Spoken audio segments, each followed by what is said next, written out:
Part 1. You will hear a man, Martin Hill, phoning an estate agent in order to find some accommodation. First, you have some time to look at questions 1 to 3.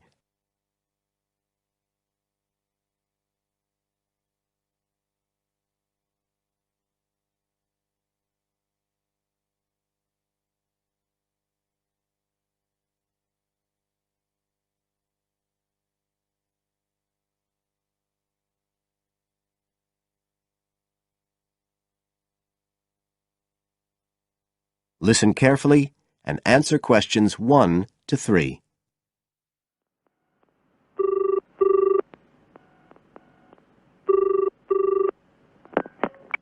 Hello, Brindle's estate agents here. How may I help you? Oh, good morning. I'm ringing to see what flats you have for rent at the moment. Right. Can I start by just taking your name, Mr. Hill, Martin Hill. Right. And are you looking for a flat for yourself or, a family, perhaps? Well, it's for 3 of us, myself and 2 friends. We're going to share together. I see. What about employment? Are you all students? Oh no, we've all got full-time jobs. 2 of us work in the central bank, that's Chris and me, and Phil, that's the other one, is working for Hallam Cars, at the factory about 2 miles out of town. I'll put you down as young professionals then. And I suppose you'll be looking for somewhere with 3 bedrooms? Yeah, at least 3.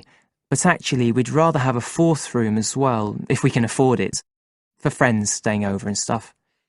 Is that with a living room to share, plus kitchen and bathroom? Yeah, that sounds good. But we must have a bathroom with a shower. We don't mind about having a bath, but the shower's crucial. OK, I'll just key that in.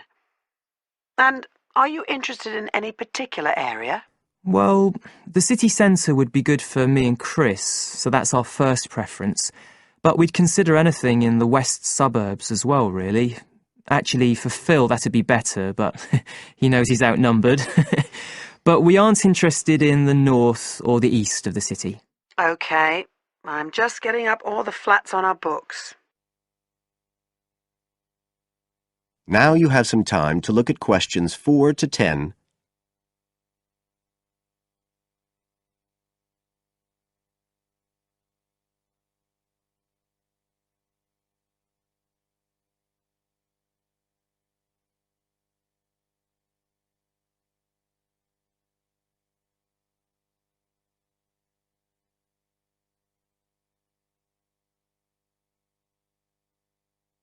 Now listen and answer questions 4 to 10.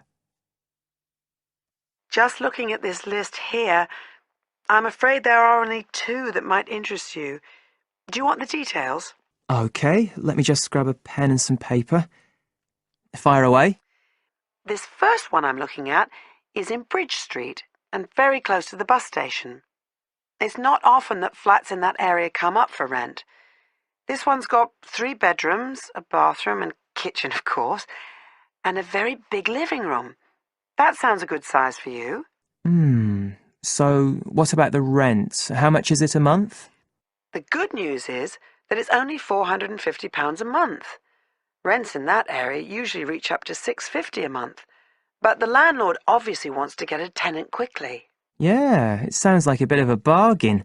What about transport for Phil? Well, there'll be plenty of buses, so no problem for him to use public transport. But unfortunately there isn't a shower in the flat. And that location is likely to be noisy, of course. OK, what about the other place? Let's see. Oh, yes. Well, this one is in a really nice location, on Hills Avenue. I'm sure you know it. This looks like something a bit special. It's got 4 big bedrooms and, there's a big living room. And, oh, this'll be good for you, a dining room. It sounds enormous, doesn't it? Yeah, it sounds great. That whole area is being developed, and the flat's very modern, which I'm sure you'll like. It's got good facilities, including your shower, and of course it's going to be quiet, especially compared with the other place. Better and better. but I'll bet it's expensive, especially if it's in that trendy area beside the park. I'm afraid so. They're asking £800 a month for it. Whoa, it sounds a lot more than we can afford. Well, maybe you could get somebody else to move in too. I'll tell you what. Give me your address and I can send you all the details and photos, and you can see whether these two are worth a visit. Thanks, that would be really helpful. My address is flat 5. That is the end of part 1. You will now have half a minute to check your answers.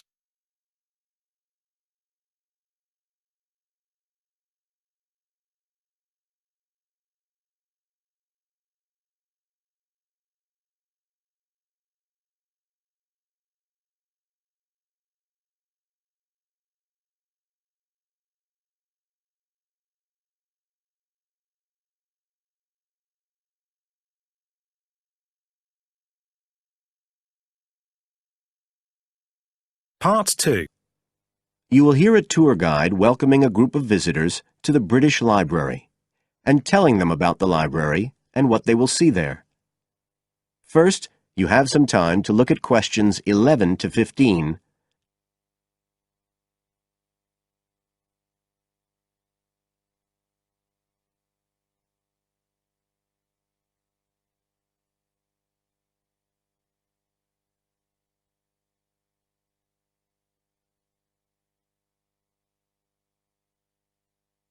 Now listen carefully and answer questions 11 to 15. Good afternoon, ladies and gentlemen, and welcome to your very own tour of the British Library on this lovely afternoon. My name is Tony Walters, and I'm your guide for today. Could I please see your tickets for the guided tour? I'd also like to remind you that any tickets bought today do not include a visit to the reading rooms.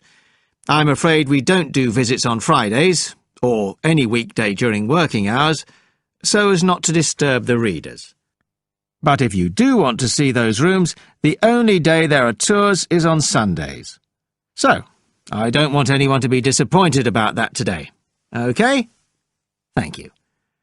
Right, we'll start with a brief introduction. As many of you know, this is the United Kingdom's National Library, and you can see that this is a magnificent modern building. It was first designed by Sir Colin St. John Wilson in 1977, and inaugurated by Her Majesty the Queen more than 20 years later in 1998. As you can see, the size is immense, and the basements alone have 300 kilometres of shelving, and that's enough to hold about 12 million books. The total floor space here is 100,000 square metres, and, as I'll show you, the library houses a huge range of facilities and exhibition spaces. And it has 1,000 staff members based here in the building. So, you can appreciate the scale of our operation. In fact, this was the biggest publicly funded building constructed in the United Kingdom last century. It is still funded by the government as a national institution, of course, and it houses one of the most important collections in the world. The different items come from every continent and span almost 3,000 years. The library isn't a public library, though.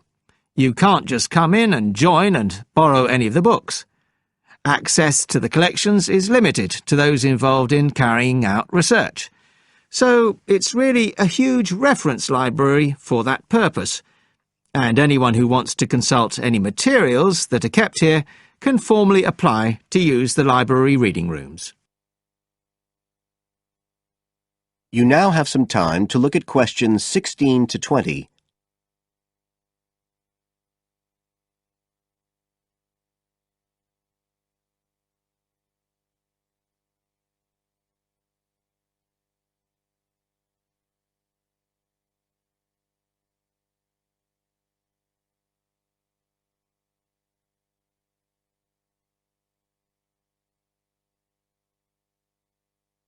Now listen and answer questions 16 to 20. Right, well, here we are. standing at the meeting point on the lower ground floor, just to the right of the main entrance. I've given you all a plan of the building so that we can orientate ourselves and get an idea of where we'll be going. Now, outside the main entrance, you'll see the wide piazza with the stunning sculpture of Newton. The sculptor was Paolozzi, but it's based on the famous image by William Blake, and it's definitely worth a closer look. On the other side of the piazza from the statue is the conference centre, which is used for all kinds of international conventions. We'll take a quick look inside at the end of our tour. Looking ahead of us now, you'll see that we're standing opposite the staircase down to the basement, where you'll find the cloakroom, and to the left of that, we have the information desk, where you can find out about any current exhibitions, the times of the tours, and anything you need to know, if you don't have a tour guide. As you can see, on this lower ground floor, we also have a bookshop. That's the area over to the left of the main entrance. You'll be free to browse there when we get back to the ground floor. Now, opposite the main entrance on this floor, we have the open stairs leading up to the upper ground floor. And at the top of them, in the middle of the upper ground floor, you can see a kind of glass-sided tower that rises all the way up through the ceiling and up to the first floor. This is called the King's Library. It's really the heart of the building. It was built to house the collection that was presented to the nation in 1823 by the King. You can see it from every floor above ground. When we go up there, you'll find the library's treasures gallery on the left. Can you find it on your plan? That's the exciting one. So we'll be visiting that first, but we'll also take a look at the stamp display situated behind it on the way to the cafe. A lot of people miss that. The cafeteria runs along the back of the floor, and in the right-hand corner you'll find the lifts and toilets. Always good to locate them. The other main area on that floor is the public access catalogue section, and I'll show you how that operates when we get up there. That is the end of part 2. You now have half a minute to check your answers.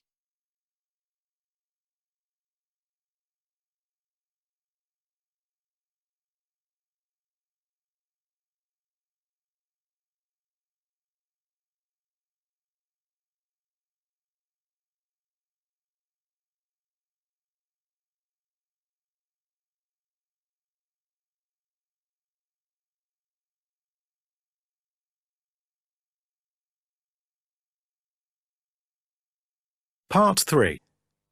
You will hear a conversation between a student, Dave, and his tutor about a project that Dave has done about work placements. First, you have some time to look at questions 21 to 25.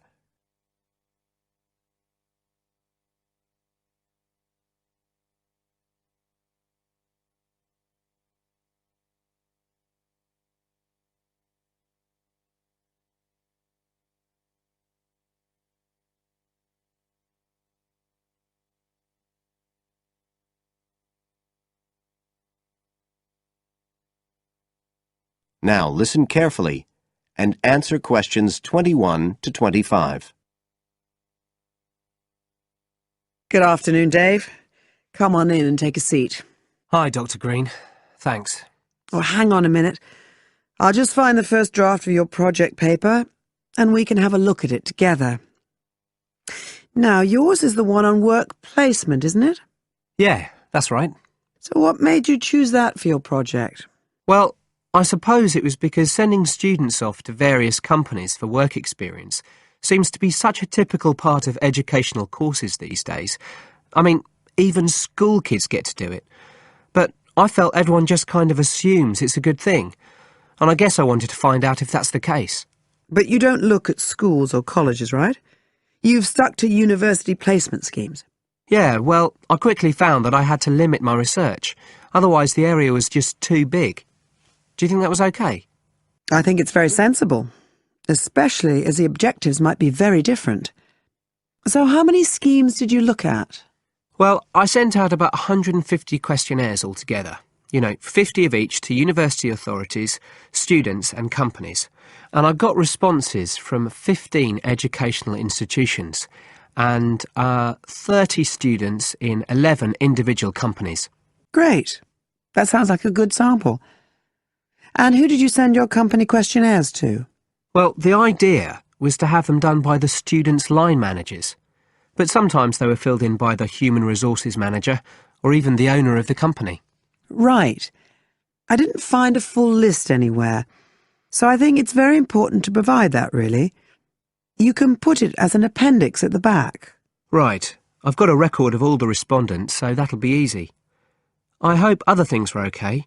I mean, I've already put such a lot of work into this project, identifying the companies and so on. Oh, I can tell.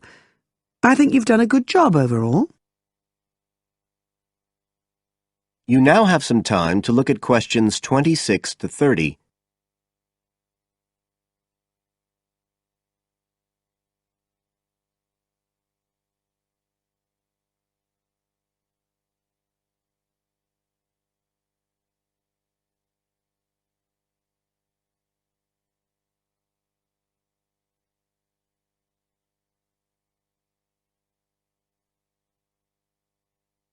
Now listen and answer questions 26 to 30.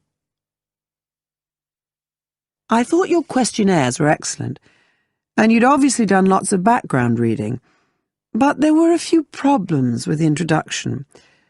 First of all, I think you need to make some slight changes to the organisation of your information there. At present, it's a bit confused. OK. What did you have in mind? Well, you write quite a bit about work placement in general, but you never explain what you mean by the term. So you think I should give a definition? Exactly. And the introduction is the place to do it. And then, look, you start talking about what's been written on the topic, but it's all a bit mixed up with your own project. So do you think it would be better to have two sections there, like a survey of the literature as the introduction, and then a separate section on the aims of my research? I do. You can include your methods for collecting data in the second section too. It would be much clearer for your reader. Establish the background first, then how your work relates to it. It would flow quite nicely then. Yes, I see what you mean. Anyway, moving on. I like the way you grouped your findings into 3 main topic areas. Well, it became very obvious from the questionnaires that the preparation stage was really important for the whole scheme to work. So I had to look at that first. And I found a huge variation between the different institutions, as you saw. I was wondering if you could give a summary at the end of this stage of what you consider to be the best practice you found. I think that would be very helpful. Right, I'll just make a note of that. What did you think of my second set of findings on key skills development? For me, this is the core of my whole project, really. And you've handled it very well. I wouldn't want you to make any changes. You've already got a nice final focus on good practice there. Thanks. Right. Now, I think the last part, which deals with the reasons why students don't learn... What, the constraints on learning chapter? Yes, that's the one. I think you need to refer to the evidence from your research a bit more closely here. Maybe you could illustrate it with quotations from the questionnaires, or even use any extracts from a student diary if you can, and refer back to what you've written about good practice. That is the end of part 3. You now have half a minute to check your answers.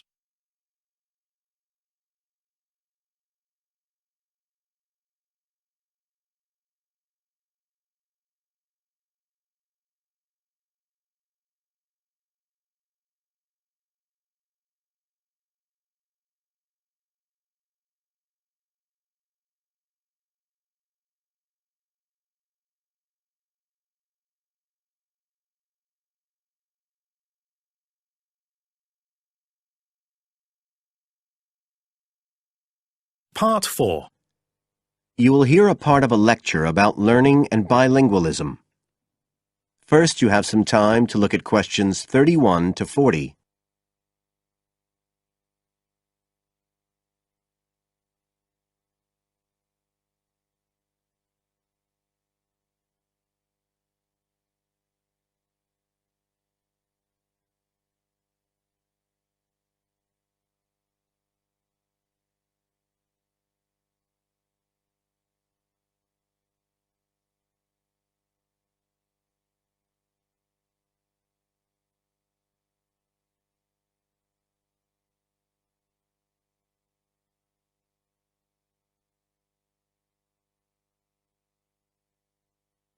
Now listen carefully and answer questions 31 to 40. When we look at theories of education and learning, we see a constant shifting of views as established theories are questioned and refined or even replaced, and we can see this very clearly in the way that attitudes towards bilingualism have changed. Let's start with a definition of bilingualism, and for our purposes today, we can say it's the ability to communicate with the same degree of proficiency in at least two languages. Now, in practical terms, this might seem like a good thing, something we'd all like to be able to do. However, early research done with children in the USA in fact suggested that being bilingual interfered in some way with learning and with the development of their mental processes. And so in those days, bilingualism was regarded as something to be avoided, and parents were encouraged to bring their children up as monolingual, just speaking one language. But this research, which took place in the early part of the 20th century, is now regarded as unsound for various reasons, mainly because it didn't take into account other factors such as the children's social and economic backgrounds. Now, in our last lecture, we were looking at some of the research that's been done into the way children learn, into their cognitive development, and in fact we believe now that the relationship between bilingualism and cognitive development is actually a positive one. It turns out that cognitive skills such as problem solving, which don't seem at first glance to have anything to do with how many languages you speak, are better among bilingual children than monolingual ones. And quite recently, there's been some very interesting work done by Ellen Bialystok at York University in Canada. She's been doing various studies on the effects of bilingualism, and her findings provide some evidence that they might apply to adults as well. They're not just restricted to children.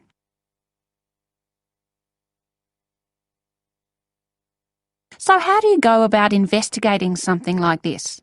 Well, Dr. Bialystok used groups of monolingual and bilingual subjects aged from 30 right up to 88. For one experiment, she used a computer program which displayed either a red or a blue square on the screen.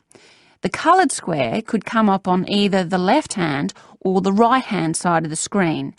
If the square was blue, the subject had to press the left Shift key on the keyboard, and if the square was red, they had to press the right Shift key. So they didn't have to react at all to the actual position of the square on the screen, just to the colour they saw. And she measured the subject's reaction times by recording how long it took them to press the Shift key and how often they got it right. What she was particularly interested in was whether it took the subject longer to react when a square lit up on one side of the screen, say the left, and the subject had to press the Shift key on the right-hand side. She'd expected that it would take more processing time than if a square lit up on the left and the candidates had to press a left key. This was because of a phenomenon known as the Simon effect, where basically the brain gets a bit confused because of conflicting demands being made on it. In this case, seeing something on the right and having to react on the left. And this causes a person's reaction times to slow down. The results of the experiment showed that the bilingual subjects responded more quickly than the monolingual ones. That was true both when the squares were on the correct side of the screen, so to speak, and even more so when they were not. So bilingual people were better able to deal with the Simon effect than the monolingual ones. So what's the explanation for this? Well, the result of the experiment suggests that bilingual people are better at ignoring information which is irrelevant to the task in hand and just concentrating on what's important. One suggestion given by Dr. Bialystok was that it might be because someone who speaks two languages can suppress the activity of parts of the brain when it isn't needed. In particular, the part that processes whichever language isn't being used at that particular time. Well, she then went on to investigate that with a second experiment.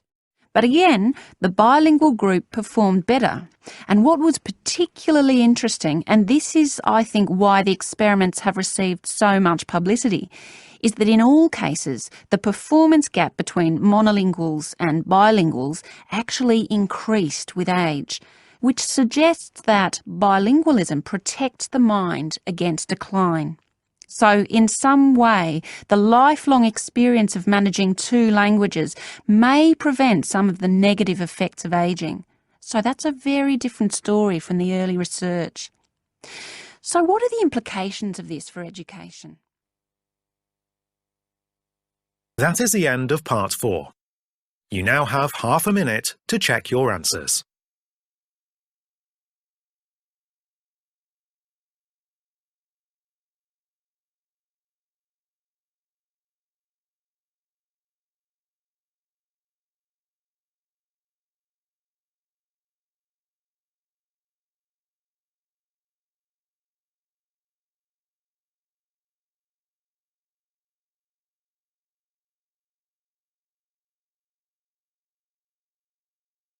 That is the end of the listening test. You now have 10 minutes to transfer your answers to the listening answer sheet.